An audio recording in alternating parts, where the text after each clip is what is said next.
ভাই রমজান মাস তো আয় পড়ছে, তো মুরগি কোনটা কত করে বিক্রি করেন? জি ভাই, মুরগি নেবেন? দেখেন কোন মুরগি নেবেন, সাদাটা নেবেন না লালটা নেবেন? ভাই মুরগি লালটা কত আর সাদাটা কত? ভাই মুরগি লালটা হইতেছে 400 টাকা, সাদাটা হইতেছে 300 টাকা। বলেন আপনি কোনটা নেবেন? কি বলেন ভাই, লালটা 400 আর সাদাটা 300? কয়েকদিন আগেই তো সাদাটা 200 টাকা করে ছিল। ভাই আপনার কথাবার্তা শুনে মনে হচ্ছে আপনি মঙ্গল গ্রহ থেকে চলে আসছেন। আপনি কি জানেন না আমাদের বাংলাদেশের খবর? রমজান মাস চলে আসলে সবকিছুর দাম অটোমেটিক বেড়ে যায়। ভাই বাংলাদেশ হয়েছে তো কি হয়েছে, রমজান মাস আসলে কি সবকিছুর দাম বাড়াই দিতে হবে? দেখেন ভাই, আমি এখানে ব্যবসা নিয়ে বসছি, আপনাকে কৈফিয়ত দেওয়ার জন্য না। আপনার যদি ভালো লাগে তাহলে নেন, না হলে দোকানের সামনে থেকে চলে যান।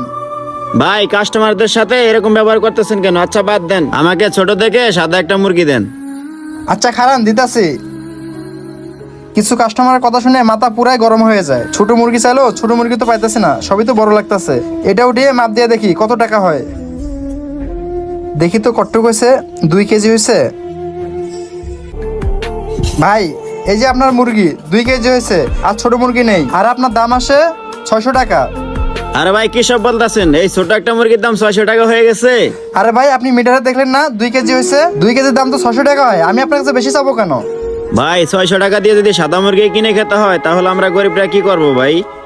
ভাই আপনাদের উচিত রমজান মাস আসলে আমাদের মতো গরিবদের জন্য একটু দাম কমানো, তা না করে আপনারা আরো দাম বাড়াই দেন।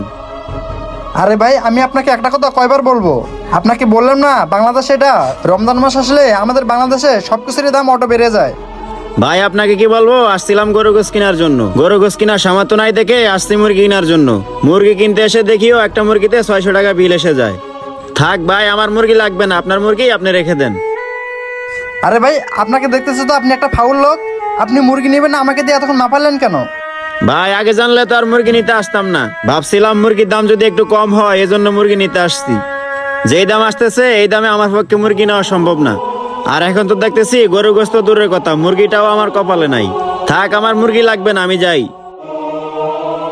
মুরগি নেওয়ার সামর্থ্য নেই, আইসে মুরগি নিতে, শুধু শুধু আমাকে দিয়ে মাপাইলো। রোজা রমজানের মাস, কি যে বলতে মন চায়। শরবত বানাইতে তো লেবু লাগবে। ভাই লেবু কত করে আলি? ভাই লেবু একদম তাজা, আপনি যদি নেন আপনার জন্য 100 টাকা করে রাখা যাবে। এখন কয় হালি নেবেন বলেন, দিতেছি। কি বলেন ভাই, 2 দিন আগে তো লেবুর দাম ছিল 10 টাকা হালি, আর রমজান মাস আসছে দেখে এখন 100 টাকা হয়ে গেছে। ভাই আপনি কয়দিন আগের কথা বলতেছেন, এই রমজান মাসে? আপনি কি দেশে থাকেন নাকি? ভাই আপনি জানেন না আমাদের বাংলাদেশে রমজান মাস আসলে সব জিনিসের দাম অটোমেটিক বেড়ে যায়? বুঝলাম না, মাত্র 2-3 দিনের ব্যবধানে সবকিছুর দাম কিভাবে এত বেড়ে যেতে পারে? যেইখানেই যাই সেইখানেই সবকিছুর দাম বেশি। রমজান মাস আসলে যদি সবকিছু